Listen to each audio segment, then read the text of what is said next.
Hello student, मैं आज organic chemistry में क्लोरोफॉर्म जो बेहद इम्पोर्टेंट है परीक्षा के लिए। तो फिगर देखें, इसमें गोलपेंदी के फ्लास्क में व्यंजक चूड़ बोले तो ब्लीचिंग पाउडर CaO Cl2 और एथिल अल्कोहल C2H5OH या एसीटोन को मिलाते हैं और बर्नर की सहायता से धीरे धीरे गर्म करने पर क्लोरोफॉर्म प्राप्त होता है। क्लोरोफॉर्म को ठंडे जल में एकत्रित कर लिया जाता है। और देखें, सभी ऑर्गेनिक केमिस्ट्री में जितने भी फिगर हैं उनमें लगभग सेम फिगर हैं। इसे स्टैंड थोड़ा देख लें, स्टैंड और ये गोलपेंदी का फ्लास्क या इसे कॉनिकल फ्लास्क कहते हैं। इससे बर्नर बालू ऊष्मक का हो सकता है, कोई भी ऊष्मक का बर्नर हो सकता है, जिसकी सहायता से किसी केमिकल पदार्थ को गर्म करते हैं। इसके बाद ये जो है परख नली, इसे जल संघनित इसमें किसी पदार्थ को ठंडा किया जाता है और इसे बोलते हैं ग्राही पात्र। तो देखें, अब इसकी बनाने की विधि देखें। एक गोलपेंदी के फ्लास्क में व्यंजक चूड़ का गाढ़ा घोल व एथिल अल्कोहल व एसीटोन लेकर बालू ऊष्मक पर रखकर बर्नर की सहायता से गर्म करते हैं। ऐसा करने पर क्लोरोफॉर्म की वाष्प मुक्त होती है या वाष्प निकलती है, जिसे वाष्प संघनित्र में भेजकर द्रवित करके ग्राही पात्र में एकत्रित कर लेते हैं। तो ये इसकी बनाने की विधि हो गई। अगर आपको फिगर अच्छे से समझ में आता है तो बनाने की विधि बिल्कुल फिगर के माध्यम से लिख सकते हैं। नेक्स्ट है इनकी भौतिक गुण। तो कोई भी केमिकल यौगिक है, उनकी भौतिक गुण, रासायनिक गुण और यूज। ये लॉन्ग क्वेश्चन में 5 नंबर का जो लॉन्ग क्वेश्चन आता है, तो इसमें 4 हेडिंगें कंपलसरी हैं। एक तो बनाने की विधि या प्रयोगशाला विधि, उसके बाद भौतिक गुण, उसके बाद रासायनिक गुण और उपयोग। तो भौतिक गुण देखें, भौतिक गुण का मतलब कैसा रंग है, कैसा आकार है, कितने डिग्री सेंटीग्रेड पर ये द्रव में बदलता है या गैस में बदलता है, ये सभी भौतिक गुण के अंतर्गत। और ये जल में विलीय है, घुलता है या नहीं घुलता है, और इनके क्या क्या इफेक्ट है। देखें, पहला यह रंगहीन तथा मीठी गंध वाला द्रव है, मतलब इसमें कोई कलर नहीं और इसकी जो गंध आती है वो मीठी आती है। दूसरा पॉइंट है, यह जल से भारी है, जल से यह भारी है। तीसरा है, यह जल में अमिश्री लेकिन कार्बनिक विलायकों में मिश्री है। अमिश्री का मतलब होता है जल में अविलीय, मतलब जल में नहीं घुलता है। और कार्बनिक यौगिक जैसे कि एथिल अल्कोहल, डाईएथिल ईथर, इन यौगिकों में ये घुल जाता है। नेक्स्ट पॉइंट है, इसका क्वथनांक 61 डिग्री सेंटीग्रेड है। क्वथनांक बोले तो किसी द्रव अवस्था को वाष्प अवस्था में परिवर्तित करना क्वथनांक कहलाता है। तो 61 डिग्री सेंटीग्रेड ताप पर यह वाष्प अवस्था में परिवर्तित हो जाता है। नेक्स्ट है इम्पोर्टेंट इफेक्ट, ये है इसकी वाष्प को सूंघने से बेहोश हो जाते हैं, या इसकी वाष्प को सूंघा जाए या सूंघा दिया जाए क्लोरोफॉर्म को, तो कुछ समय के लिए मूर्छित या बेहोश हो जाते हैं। तो इनकी ये 5 भौतिक गुण हैं। नेक्स्ट है केमिकल प्रॉपर्टी या रासायनिक गुण। देखें, रासायनिक गुण में पहले जो है क्लोरीन से क्रिया। रासायनिक गुण का मतलब जो पदार्थ या कोई केमिकल पदार्थ है, जैसे कि क्लोरोफॉर्म है, ये क्लोरीन से क्रिया करके क्या बनाता है, ब्रोमीन से क्रिया करके क्या बनाता है, किसी भी केमिकल यौगिक से रिएक्शन करके कोई नया केमिकल यौगिक बनाना ही रासायनिक क्रियाएं या रासायनिक गुण कहलाते हैं। तो पहला है क्लोरीन से क्रिया। तो क्लोरीन से जब क्लोरोफॉर्म क्रिया करता है तो कार्बन टेट्राक्लोराइड प्राप्त होता है। तो CH प्लस Cl2, तो CCl4 प्लस HCl, ये बन गया कार्बन टेट्राक्लोराइड। बैलेंस करेंगे रिएक्शन को, 1 कार्बन इस साइड, जितने मॉलिक्यूल इस साइड होते हैं उतने ही मॉलिक्यूल इस साइड होने चाहिए, तभी आपकी रिएक्शन सही है, बैलेंस है। तो इसमें देखें, एक कार्बन इधर है, 1 कार्बन ये निकल गया, 3 और 2 Cl बोले तो 5 हो गए, तो 4 ये निकल गए, 1 ये निकल, 4 1 5 टोटल है बराबर 1 हाइड्रोजन। तो ये HCl, इसे बोलते हैं हाइड्रोक्लोरिक एसिड या अम्ल। नेक्स्ट है एसीटोन से क्रिया। एसीटोन से क्रिया काफ़ी इम्पोर्टेंट है पेपर के लिए।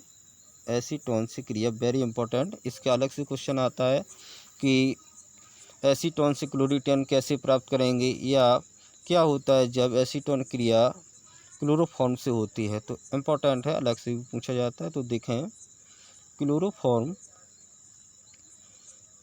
क्लोरोफॉर्म तो इसे बैलेंस रूप में लिखे, तो CH3 एसीटोन लिया, प्लस ये क्लोरोफॉर्म की जो रिएक्शन हुई, तो जिसके पश्चात ये जो आपका केवल जल है, मतलब ये OH, ये पोर्शन यहाँ जुड़ गया, बाकी बचा CH3 बिल्कुल जैसे तैसा है, और OH इधर जुड़ गया, बचा क्या, CCl3।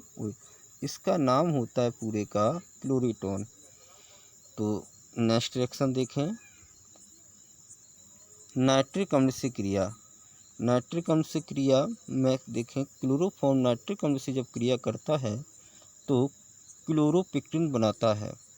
तो क्लोरोपिक्रिन बनाता है, तो देखें क्लोरोफॉर्म को CHCl3, वही चीज़ लिखी है, अलग अलग वैलेंसी, कार्बन की 4 वैलेंसी, तो 3 Cl जुड़े हैं और 1 हाइड्रोजन जुड़ा है। और HNO3, नाइट्रिक अम्ल का जो फार्मूला होता है HNO3 को हमने इस रूप में लिखा HHONO2। तो इसमें जो OH है, इसकी H के साथ निकल गया H2O, मतलब जल, और ये कार्बन में देखेंगे 3 Cl जुड़ी हैं, और जो NO2 बचा वो इस साइड जुड़ी, इसका नाम होता है क्लोरोपिक्रिन।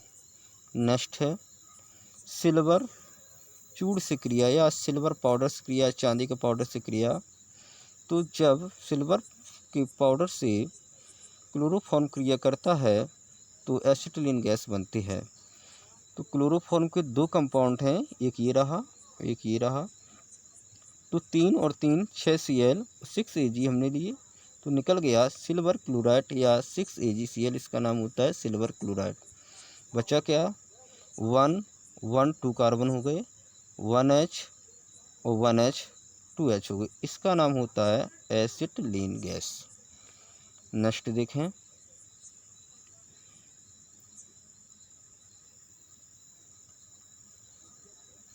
रायमर टीमन अपक्रिया, बहुत वेरी इंपॉर्टेंट परीक्षा के लिए। रायमर टीमन अपक्रिया अलग से भी आती है, रायमर टीमन अपक्रिया।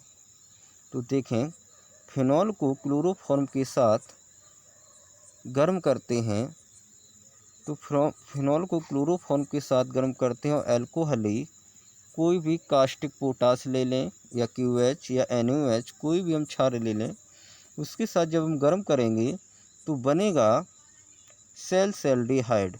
ध्यान रखें, फिनॉल के साथ जब कास्टिक पोटास लिया तो KCl निकलेगा, अगर यहाँ पे NaOH लेते तो हमारा NaCl निकलता, नमक। तो देखें, फिनॉल का फार्मूला जो होता है, बेंजीन रिंग पे OH जुड़ा हो, या फार्मूला अणुसूत्र C6H5OH, ये फिनॉल का अणुसूत्र हो गया।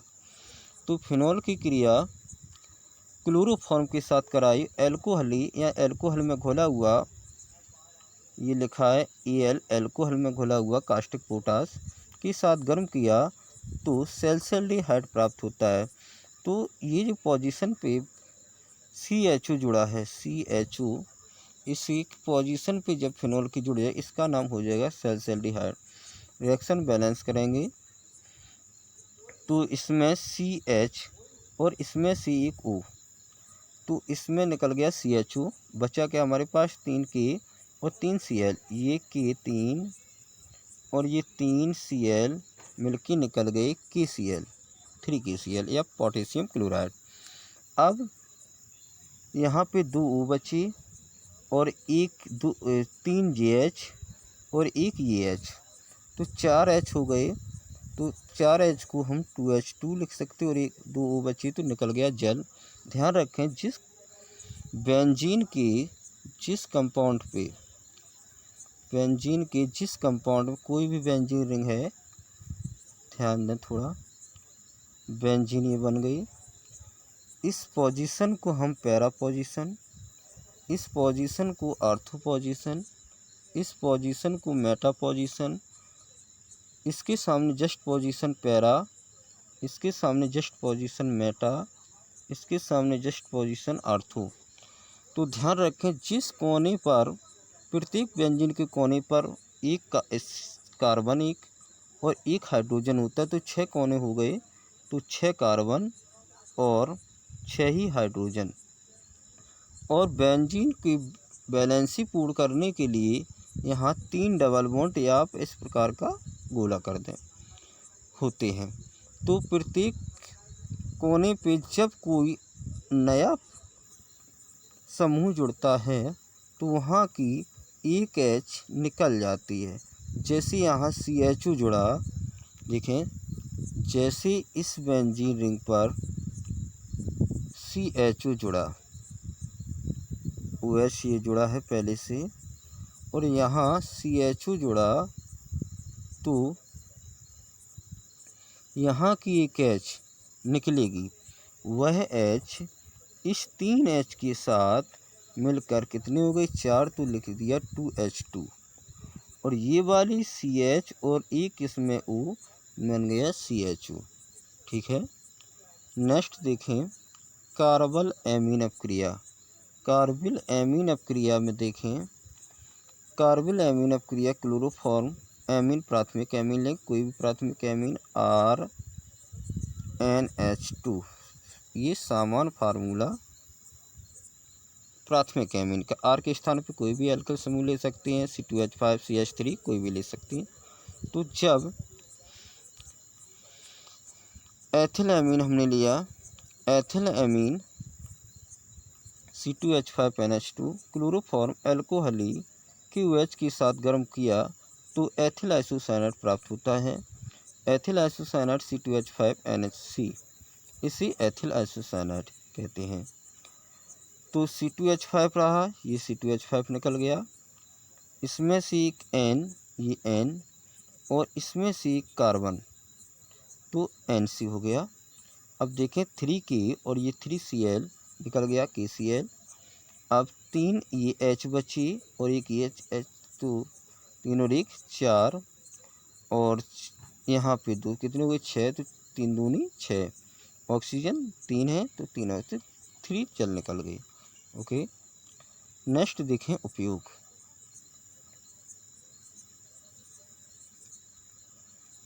उपयोग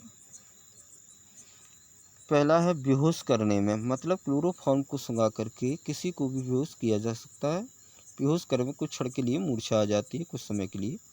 दूसरा पॉइंट है सैलसल्डिहाइड बनाने में। सैलसल्डिहाइड अभी बताया था, बेंजीन OH और जब फिनॉल की क्रिया करते हैं क्लोरोफॉर्म तो सैलसल्डिहाइड बनता है। दम घोंटू गैस बनाने में, दम घोंटू गैस, इससे दम घुटने लगता है, तो इनके 3 उपयोग हैं। नेक्स्ट क्वेश्चन वेरी इंपॉर्टेंट है, परीक्षा के लिए अलग से पूछा जाता है कि क्लोरोफॉर्म को रंगीन बोतलों में क्यों रखा जाता है। तो क्लोरोफॉर्म को रंगीन बोतलों में क्यों रखा जाता है, तो देखें क्लोरोफॉर्म को रंगीन बोतलों में इसलिए रखा जाता है कि इसमें आने वाली सूर्य की प्रकाश की किरणें वायु से ऑक्सीजन क्रिया करके एक विषैली गैस, फॉस्जीन नामक विषैली गैस बनाती, इसलिए क्लोरोफॉर्म को रंगीन बोतलों में रखा जाता है। तो और इसमें साथ में ethyl alcohol formula C2H5OH ethyl alcohol एक उत्प्रेरक के रूप में कार्य करता है। तो इसमें इसकी मात्रा मिलाई जिससे यह ऑक्सीकरण होने से रुकता है। इसकी रिएक्शन देखें तो क्लोरोफॉर्म CHCl3 जब ऑक्सीकरण करेगा O2 के साथ तो इससे एक हानिकारक गैस COCl2 ये हानिकारक गैस बनती है। इसका नाम होता है फॉस्जीन। ओके, थैंक यू बच्चों।